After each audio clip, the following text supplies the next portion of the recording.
I don't know how I should present myself. I am the technology guy on the digital print, so maybe we could say a superhero called Paperman, taking up a lot of dust and paper fibers that being sucked into your digital devices and destroy them. But really, it's a kind of a cross-medial kind of environment we are in. And as spoken of before here, the strength in the different channels is that they are working together and finding their space, developing new business models, which I will come back to.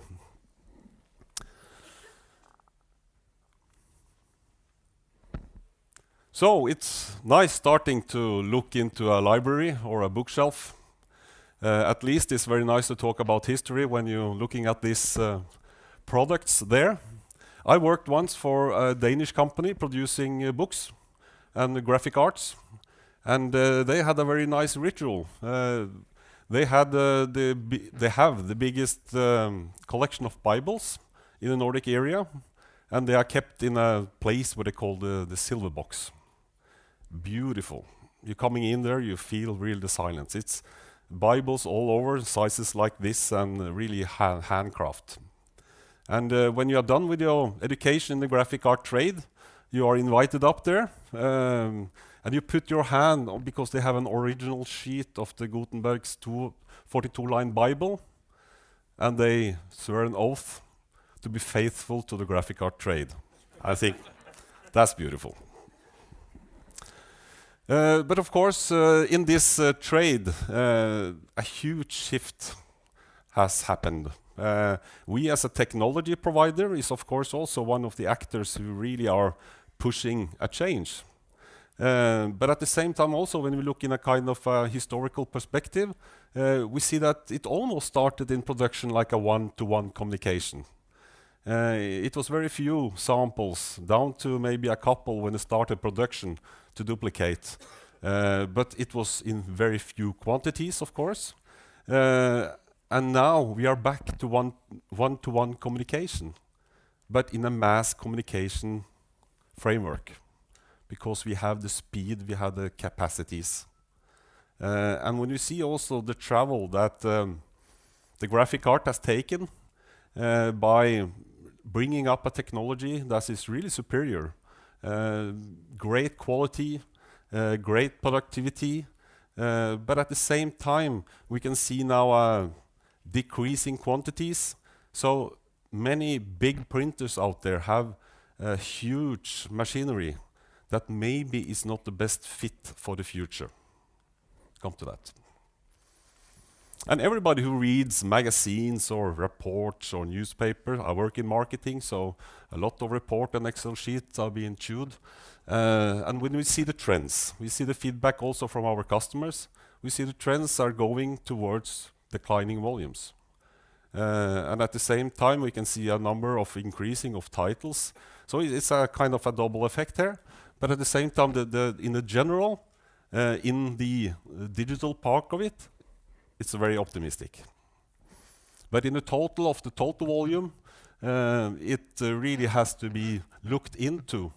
And to refer to the president of the Lightning Source, that if it's a traditional value chain of producing books results in a 40% waste, he said it's crazy. And inventory, I'm sure you all who are sitting here know about the risk about the inventory. And when we're going to the future, I think the risk will be even larger in the short term, because what kind of effect will all these different platforms have on the product?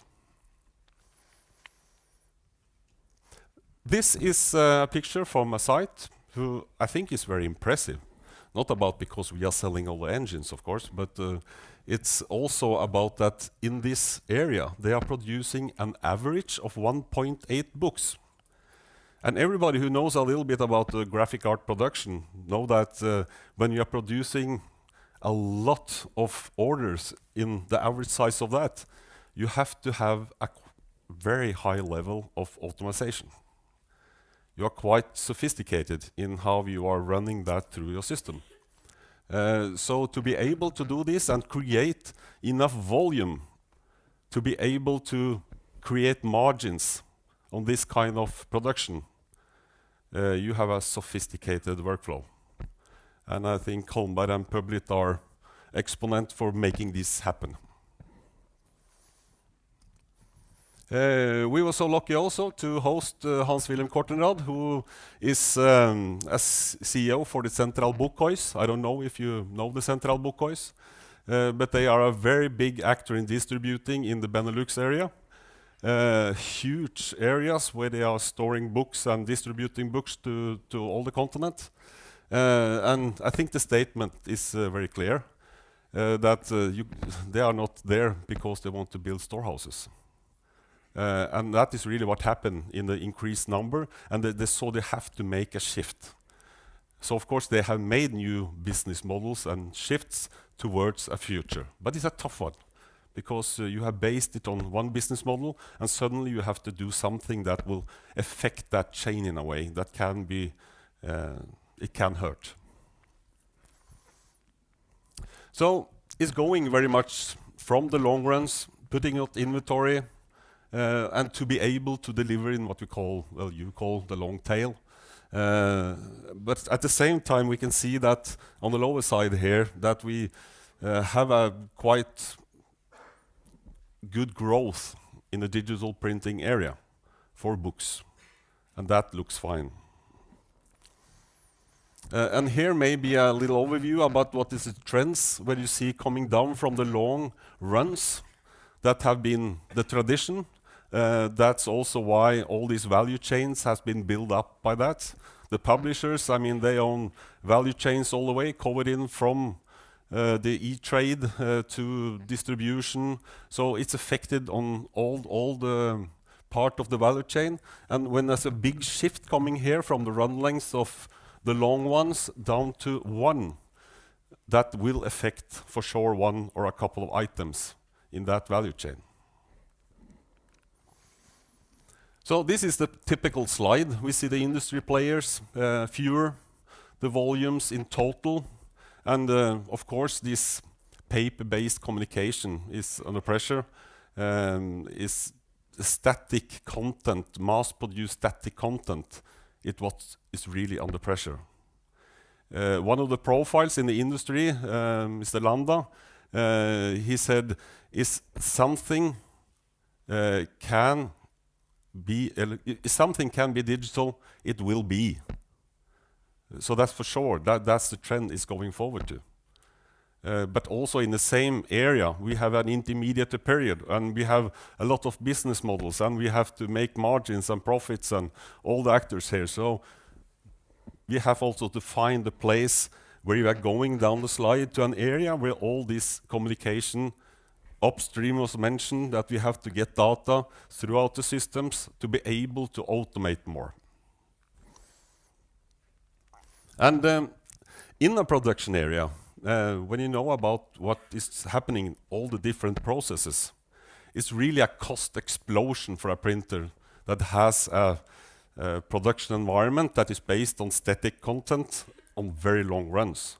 If he will shift down to a very small run length, that is have an immediate effect on his margins. So therefore, they're able to have technologies that can cope with this kind of shift, and not the least also to having guys like the Publit who can integrate towards MIS systems and make a flow that runs like water through the system without much hands-on. And the digital print have also taken a journey. It started from the beginning.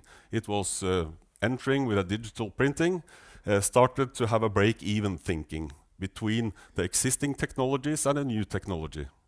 And then they found this break-even point until it began more like a risk management to see how can we secure that we have enough printed, updated versions on stock and so forth. Until we are on the real on-demand, just-in-time, real content delivered when expected. So this means that we are getting all this higher efficiency, that's extremely important for the smaller volumes. And that is really the trends. That is the trends that everybody sees and is going in that direction for the paper-based communication.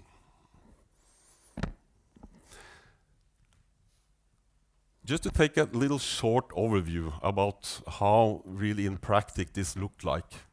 We have a workflow management system that covers the whole process chain at the printer. Order comes in and there's a lot of things to be done, printing, finishing and delivering and out. And the order, of course, have to contain all the data needed because it can be a multi-component job. We talked about what is the content of a book. Well, of course, everybody knows that, but it can be added more. For example, it could be inserts, could be a dust cover, could be a cover and an inner that have to be put together. So all this will come in as a multi-component. And it has to be splitted through the system and be able to do this print on demand to one-off.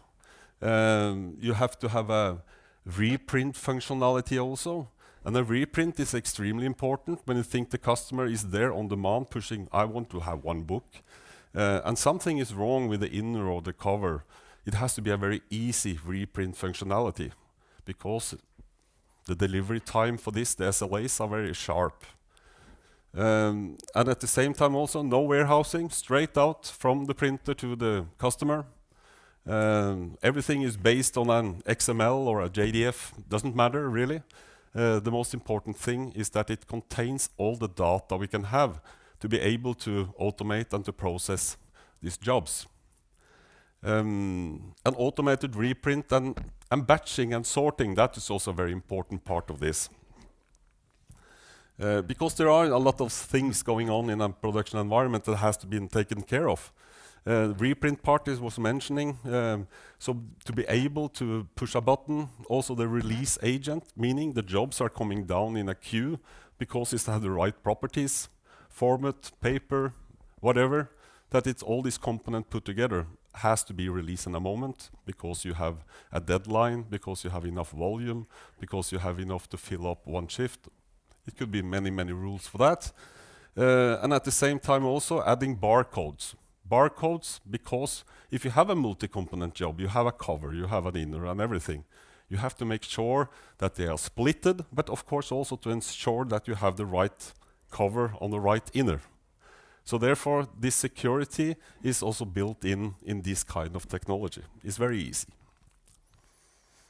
So here is an example where you see like rain going down and finding the different job queues. Because if you don't have millions of books on thousands of systems, you have to group this to make it feasible, to make it productive.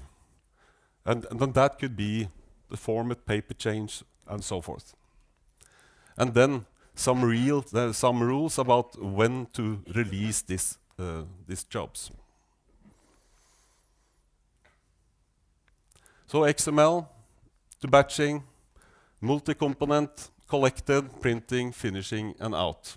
So that's the flow, that's the water, and it should be not many manual intervention in this kind of workflow. So here is the scanner for making sure that you are putting everything right together, but it can also easily be that scanning, make sure to report back to the order system or MIS system, delivery is done, production is done.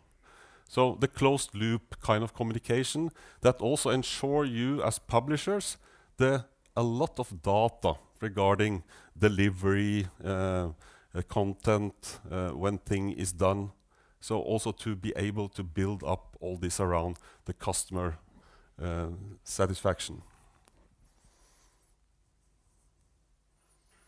So a production workflow system is very important to contain all these different elements.